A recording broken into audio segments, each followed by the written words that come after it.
दोस्तों, आज मैं आपको सुनाने जा रही हूँ तीसरा अध्याय भगवत गीता का। इस पर अर्जुन ने प्रश्न किया कि हे जनार्दन, यदि कर्मों की अपेक्षा ज्ञान आपके श्रेष्ठ मान्य है तो फिर हे केशव, मुझे भयंकर कर्म में क्यों लगाते हैं तथा आप मिले हुए से वचन से मेरी बुद्धि को मोहित सी करते हैं। इसलिए उस एक बात को निश्चय करके कहिए कि जिससे मैं कल्याण को प्राप्त हूँ। इस प्रकार अर्जुन के पूछने पर भगवान श्री कृष्ण महाराज बोले, हे निष्पाप अर्जुन, इस लोक में दो प्रकार की निष्ठा मेरे द्वारा पहले कही गई हैं, ज्ञानियों की ज्ञान योग से और योगियों की निष्काम कर्म योग से। परंतु किसी भी मार्ग के अनुसार कर्मों को स्वरूप से त्यागने की आवश्यकता नहीं है, क्योंकि मनुष्य ना तो कर्मों के न करने से निष्कर्मताओं को प्राप्त होता है और न कर्मों को त्यागने मात्र से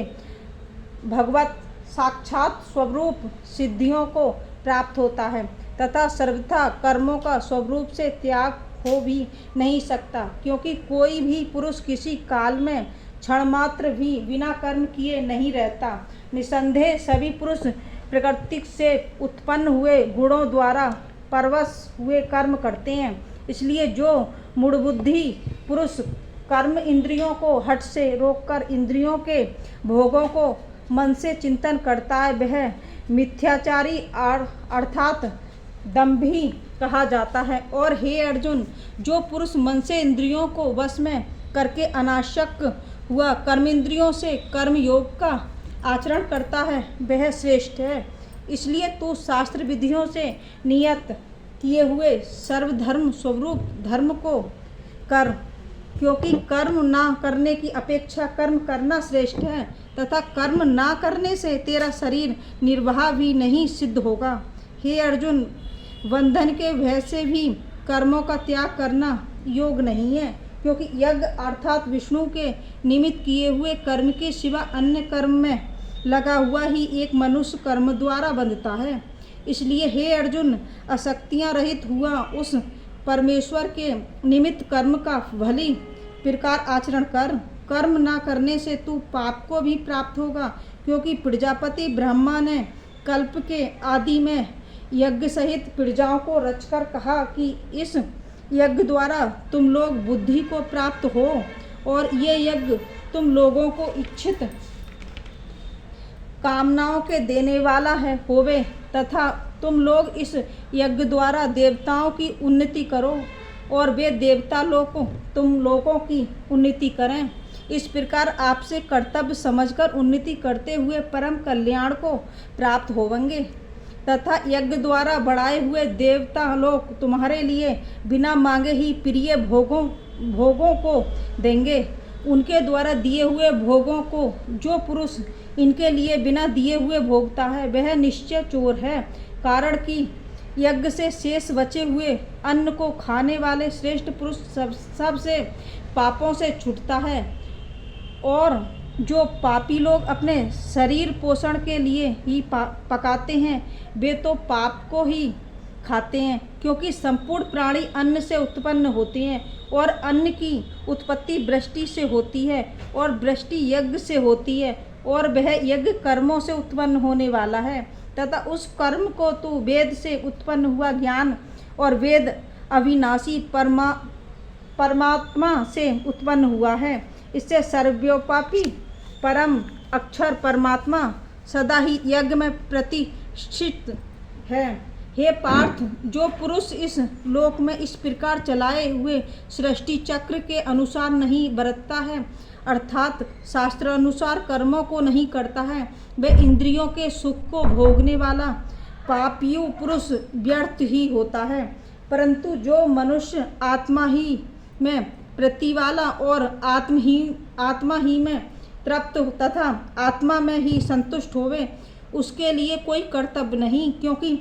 इस संसार में उस पुरुष का किए जाने से भी कोई प्रयोजन नहीं है और ना किए जाने से भी कोई प्रयोजन नहीं है, तथा इसका संपूर्ण भूतों में कुछ भी स्वार्थ का संबंध नहीं है, तो भी उसके द्वारा केवल लोक हितार्थ कर्म किए जाते हैं। इससे तो अनासक्त हुआ, निरंतर कर्तव्य कर्म कर, अच्छी प्रकार आचरण कर, क्योंकि अनासक्त पुरुष कर्म करता है परमात्मा को प्राप्त होता है। इस प्रकार जनकादि ज्ञानी जन भी आसक्ति रहित कर्म द्वारा ही परम सिद्धियों को प्राप्त हुए हैं। इसलिए तथा लोक संग्रह को देखता हुआ भी तू कर्म करने को ही योग्य है, क्योंकि श्रेष्ठ पुरुष जो जो आचरण करता है अन्य पुरुष भी उसके ही अनुसार बरतते हैं। वह पुरुष जो कुछ प्रमाण कर देता है लोग भी उसी के अनुसार बरतते हैं। इसलिए हे अर्जुन, यद्यपि मुझे तीनों लोक में कुछ भी कर्तव्य नहीं है तथा कुचित भी प्राप्त होने योग्य वस्तु अप्राप्त नहीं है, तो भी मैं कर्म में ही बरतता हूँ, क्योंकि यदि मैं सावधान हुआ कदाचित कर्म में न बरतूं तो हे अर्जुन, सब प्रकार से मनुष्य मेरे बर्ताव के अनुसार बरतते हैं, अर्थात बरतने लग जाएं, तथा यदि मैं कर्म ना करूं तो ये सब लोग भ्रष्ट हो जाएं और मैं वर्ण संकरता करने वाला हूँ तथा इस सारी प्रजा का हनन करूँ, अर्थात मरने वाला बनूँ। इसलिए हे भारत, कर्म में आसक्त हुए अज्ञानी जन जैसे कर्म करते हैं वैसे ही अनासक्त हुआ विद्वान भी लोक शिक्षा को चाहता हुआ कर्म करे। ज्ञानी पुरुष को चाहिए कि कर्म में आसक्ति वाले अज्ञानियों की बुद्धि में भ्रम अर्थात कर्मों में अश्रद्धा उत्पन्न ना करें, किंतु स्वयं परमात्मा के स्वरूप में स्थित हुआ और सब कर्मों को अच्छी प्रकार करता हुआ उनसे भी वैसे ही करावे। हे अर्जुन, वास्तव में संपूर्ण कर्म प्रकृति के गुणों द्वारा किए हुए हैं। जो भी अहंकार से मोहित हुए अंत कारण वाला पुरुष मैं करता हूँ ऐसे मान लेता हूँ, परंतु हे महाबाहो, गुण विभाग और कर्म विभाग के तत्वों को जानने वाला ज्ञानी पुरुष संपूर्ण गुणों में बरतते हैं ऐसे मानकर नहीं आसक्त होता है, और प्रकृति गुणों से मोहित हुए पुरुष गुण और कर्मों में आसक्त होते हैं। उन अच्छी प्रकार न समझने वाले मूर्ख को अच्छी प्रकार जानने वाला ज्ञानी पुरुष चलायमान न करे। इसलिए हे अर्जुन, तू ध्यान निष्ठा चित्त से संपूर्ण कर्मों को मुझ में समर्पण करके आशारहित और ममरहित होकर संताप रहित हुआ युद्ध कर। हे अर्जुन, जो कोई भी मनुष्य दोष बुद्धि से रहित और श्रद्धा से युक्त हुए सदा ही मेरे इस मत के अनुसार बरतते हैं वे पुरुष संपूर्ण कर्मों से छूट जाते हैं, और जो दोष दृष्टि वाले मूर्ख लोग इस मेरे मत के अनुसार नहीं बरतते उन संपूर्ण ज्ञानों में मोहित चित्त वालों को तू कल्याण से भ्रष्ट हुए ही जान, क्योंकि सभी प्राणी प्रकृति को प्राप्त होते हैं अर्थात अपने स्वभाव से परवश हुए कर्म करते हैं। ज्ञानवान भी अपनी प्रकृति के अनुसार चेष्टा करता है, फिर इसमें किसी का हट क्या करेगा। इसलिए मनुष्य को चाहिए कि इंद्रियों के अर्थ में अर्थात सभी इंद्रियों के भोगों में स्थित जो राग और द्वेष है उन दोनों के बस में नहीं होवे, क्योंकि इसके वे दोनों ही कल्याण मार्ग में विघ्न करने वाले महान शत्रु हैं। इसलिए उन दोनों को जीतकर सावधान हुआ स्वधर्म का आचरण करें, क्योंकि अच्छी प्रकार आचरण किए हुए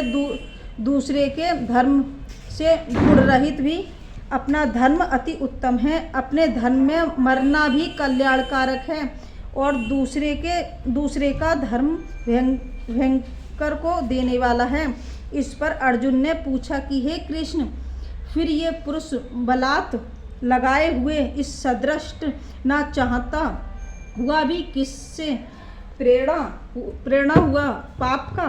आचरण करता है। इस प्रकार अर्जुन के पूछने पर श्री कृष्ण महाराज बोले, हे अर्जुन, रजोगुण से उत्पन्न हुआ ये काम ही क्रोध है, ये ही महाअश्न अर्थात अग्नि के सदृश भोगों से ना तृप्त होने वाला और बड़ा पापी है। इस विषय में इसको ही तू वैरी जान। जैसे धुएं से अग्नि और मल से दर्पण ढका जाता है तथा जैसे जेर से गर्भ ढका हुआ है, वैसे ही उस काम के द्वारा ये ज्ञान ढका हुआ है। और हे अर्जुन, इस अग्नि सदृश ना पूर्ण होने वाला कामरूप ज्ञानियों के नित्य वैरी से ज्ञान ढका हुआ है। इंद्रियां, मन और बुद्धि इस काम के वासस्थान कहे जाते हैं और ये काम इन मन, बुद्धि और इंद्रियों द्वारा ही ज्ञान को आच्छादित करके इस जीवात्मा को मोहित करता है। इसलिए हे अर्जुन, तू पहले इंद्रियों को वश में करके ज्ञान और विज्ञान के नाश करने वाले इस काम पापी को निश्चयपूर्वक मार। और यदि तू समझे कि इंद्रियों को रोककर कामरूप बैरी को मारने की मेरी शक्ति नहीं है तो तेरी ये भूल है, क्योंकि इस शरीर से तो इंद्रियों को पर श्रेष्ठ, बलवान और सूक्ष्म कहते हैं, और इंद्रियों से पर मन है और मन से भी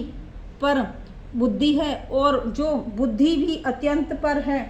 वह आत्मा है। इस प्रकार बुद्धि से पर अर्थात सूक्ष्म तथा सब प्रकार बलवान और श्रेष्ठ अपने आत्मा को जानकर और बुद्धि के द्वारा मन को वश में करके महाबाहो अपनी शक्ति को समझकर इस दुर्जय कामरूप शत्रु को मार। जय श्री कृष्ण।